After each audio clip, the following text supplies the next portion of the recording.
جی بالکل، چترال کے منتخب نمائندوں نے چترال کے ایک اہم مسئلے کی طرف نشاندہی کی ہے اور وہ اس مسئلے کو لے کر پشاور پہنچے ہیں۔ میرے ساتھ اس وقت جماعت اسلامی کے رکن قومی اسمبلی عبدالاکبر چترالی موجود ہے۔ آئیے ان سے اس حوالے سے بات کرتے ہیں کہ وہ چترال کی ضلع انتظامیہ کے خلاف کیوں سراپا احتجاج ہے۔ سر جی، آپ مجھے بتائیے کہ آپ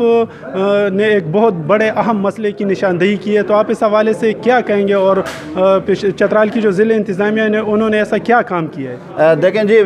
شاہد افریدی صاحب نے کچھ پیکج لائے تھے، ہم اس کا شکریہ ادا کرتے ہیں۔ جہاں تک پیکج ہے، پیکج کے حد تک ہم اس کا شکریہ ادا کرتے ہیں، لیکن جو پیکج تقسیم کرنے کے لیے جو ماحول وہاں بنایا گیا ہے، ہم اس ماحول پہ ہمارا اعتراض ہے۔ دیکھیں، میں جب لاک ڈاؤن شروع ہوا تو میں چترال گیا، میں نے بالکل اپنی خدمات، اپنی تمام تر صلاحیتیں میں نے ڈی سی صاحب کو پیش کی، اور ڈی سی صاحب کو میں نے کہا کہ آپ مجھے ایک والنٹیئر اپنے ساتھ آپ رکھ سکتے ہیں، میں آپ کے ڈسپوزل پر ہوں، جو کام بھی آپ میرے حوالے کر دیں۔ تو مجھے مسجدوں میں تقریر کرنے، لوگوں میں اویئرنیس پیدا کرنے کے لیے ایک کام سونپا گیا، جو میں دروز، چترال اور اپر چترال اور قرنطینہ سینٹرز اور اسی طرح بازاروں میں پھیرا، لوگوں سے ملا، اور میں نے ایک ماحول وہاں پیدا کی، یہاں تک کہ جب مسجدوں پر پابندی لگی، 5 بندوں سے زیادہ نہیں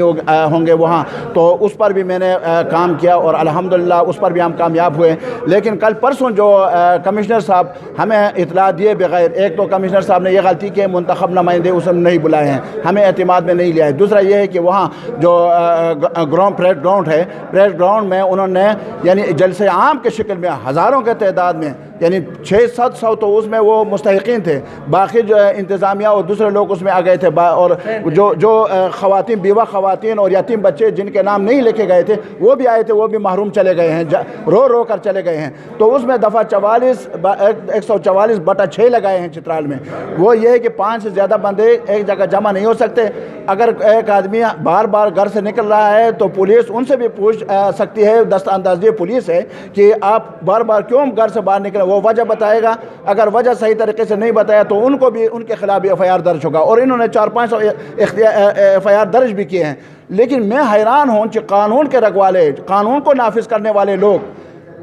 وہ جو ہیں دفعہ 44 کا ستیہ ناش کر دیا، ان کا جنازہ نکال دیا اور وہاں جا کے ان کو دریا برد کر دیا۔ مطالبہ اب یہ ہے کہ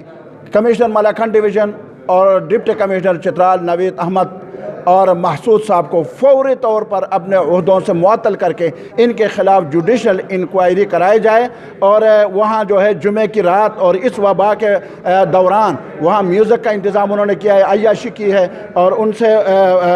باز پرس کی جائے، باقاعدہ ان کے خلاف کارروائی کی جائے، جو بھی سزاوار ہو ان کو سزا ملنا چاہیے۔ قانون سب کے لیے ہونا چاہیے۔ میں قومی اسمبلی کا ممبر ہوں، قانون ساز اسمبلی کا ممبر ہوں، میں نے قانون کی پاسداری کرتے ہوئے ایک بھی سفارش کسی سے نہیں کی ہے۔ آج میں یہی مطالبہ میں وزیر اعظم صاحب سے بھی کروں گا، میں صوبائی وزیر اعلیٰ سے بھی کروں گا کہ ان کے خلاف جو آپ کے ماتحت لوگ ہیں اور قانون کی دھجیاں اڑا رہے ہیں، ان کے خلاف کارروائی کریں۔ جیسے کہ آپ لوگ دیکھ رہے ہیں کہ چترال کے منتخب نمائندوں کا کہنا ہے کہ کمشنر ملاکنڈ اور ڈپٹی کمشنر نے جو ہے وہ دفعہ 144 کی خلاف ورزی کی ہے، تو انہوں نے حکومت سے اور وزیر اعظم سے مطالبہ کیا ہے کہ وہ ان کے خلاف کارروائی کرے اور ان کو فوری طور پر معطل کرے، کیونکہ انہوں نے دفعہ 144 کی خلاف ورزی کی ہے۔ جی